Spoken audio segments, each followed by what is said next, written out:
morning students.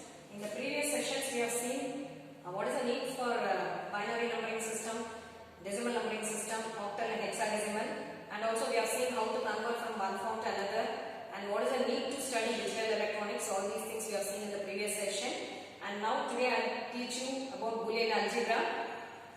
Before I go to the Boolean algebra, I will tell you how we got the Boolean laws formulated in Boolean algebra. We all know about the linear algebra, which we are using it every day for various applications.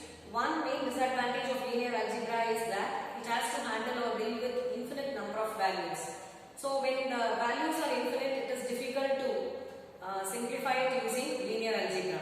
So having the same concept with a little modification, British mathematician George Boole in the year 1874, he formulated various laws and axioms, theorems, which is being brought under what is called as Boolean algebra. So since it has been formulated by George Boole, the algebra has been named after him as Boolean algebra. So in this we have actually a lot of laws, and these laws, axioms and all will help us to minimize any given expression. See, when we minimize the expressions, it will help us to reduce the number of components, or when the number of variables gets reduced automatically, the number of gates we require to implement is reduced. When that is reduced, in turn, the area occupied for the design is getting reduced. When that is getting reduced, the power dissipation is reduced. My overall cost for the development of the circuit is getting reduced. So I have so many advantages when I use Boolean laws in reducing any given expression. So before I go to reducing the given expression using Boolean laws, I will state what are the various laws available under Boolean algebra. To start with, we have the basic law, which is called as commutative law. And commutative law is similar to what we have in the linear algebra. As we all know, a plus b is equal to b plus c. And I have just considered the two variables. If you want, you can increase the number of variables also.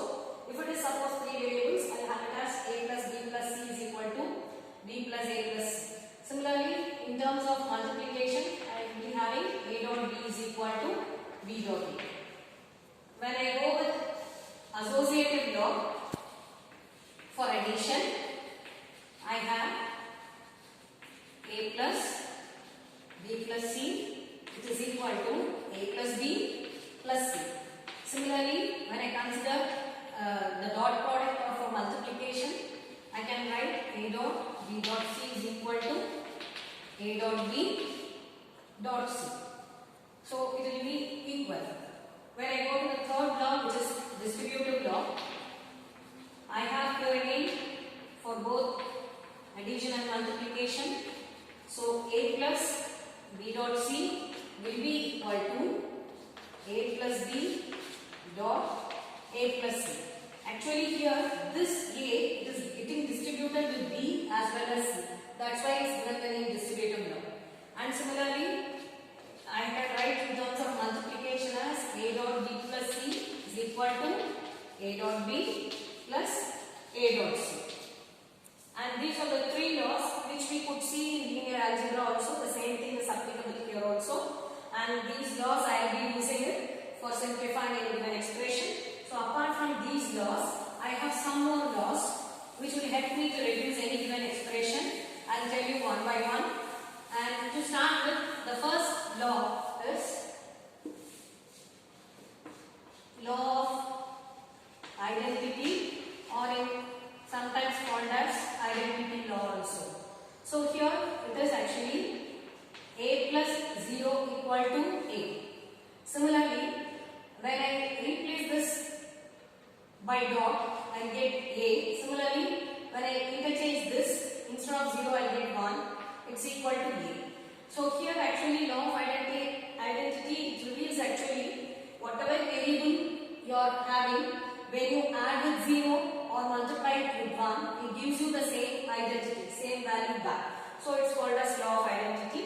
So a plus 0 will be equal to a dot 1 will be equal to a. And this we use it in many functions for simplification. Similarly, my fifth one will be, this you could also explain it using the truth table. See, this is actually OR gate, plus actually indicates addition, for which normally we use OR gate.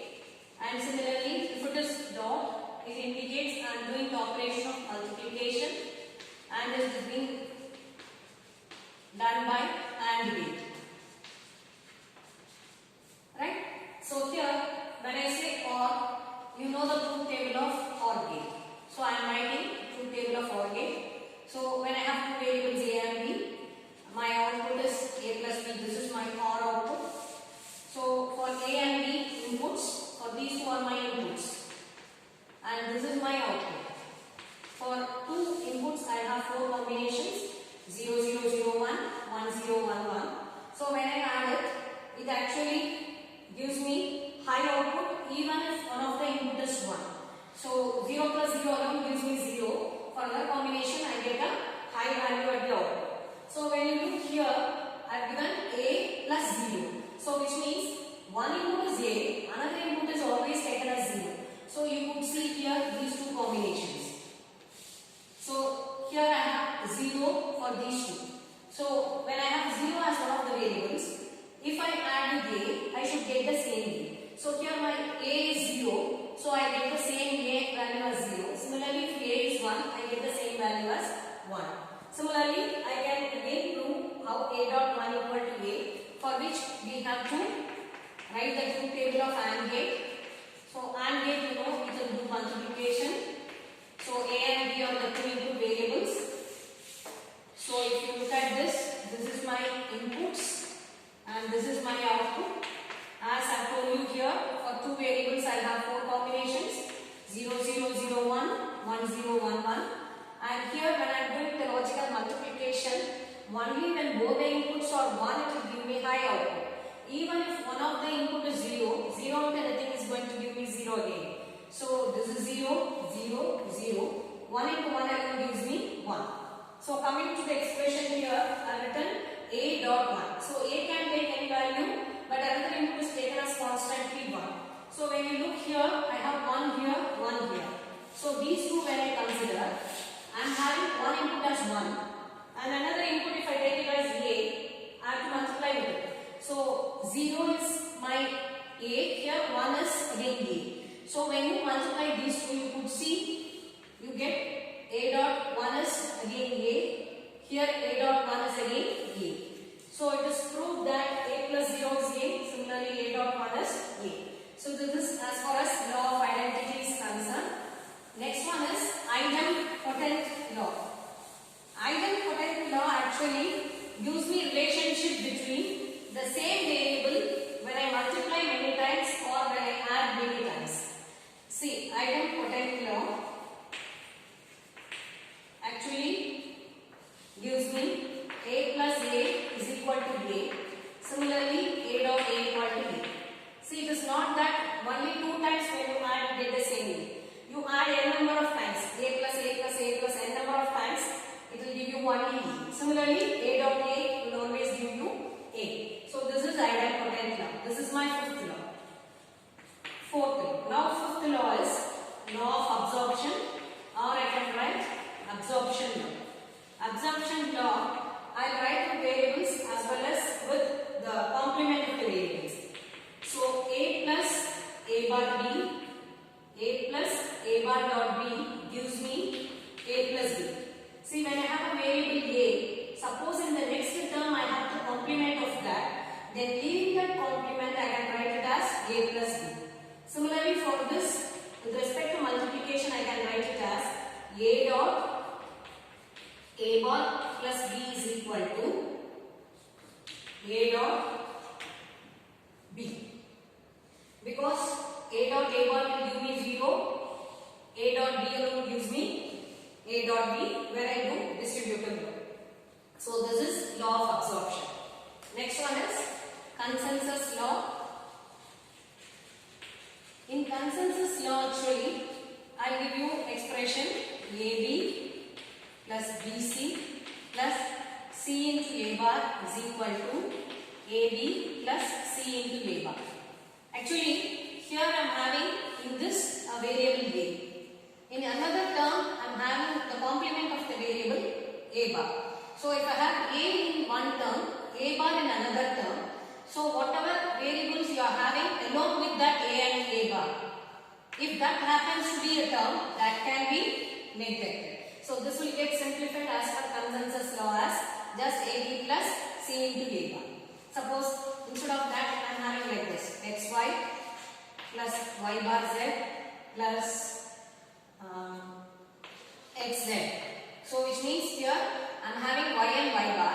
With y I am having a variable x. With y bar I am having z. So if yz happens to be, x and z. If that happens to be another term, I can leave this. I can just write it as xy plus y bar z. So this is consensus law. Similarly, you have with respect to complements also, law of complementation, and in that actually I get law of involution when I do 2 times the complementation. So complementation is when I have A, if I give one complement, it becomes, when you do one complement, it becomes A bar. When I do it twice, it becomes the same. Because when you take A, if A value is 0, so A bar, one time complement will give me inverse of that bar. When I do it again, one more time the complement, I will get back the same A. So A bar the whole bar, 2 times it gives me the same A. So this is another law, which is law of complement. So these are the various laws. Using these laws actually, we can simplify any given expression. Just with one example, I will tell you the need for this simplification. I will tell you how it is reducing the number of gates. I will explain you in the next session. Thank you.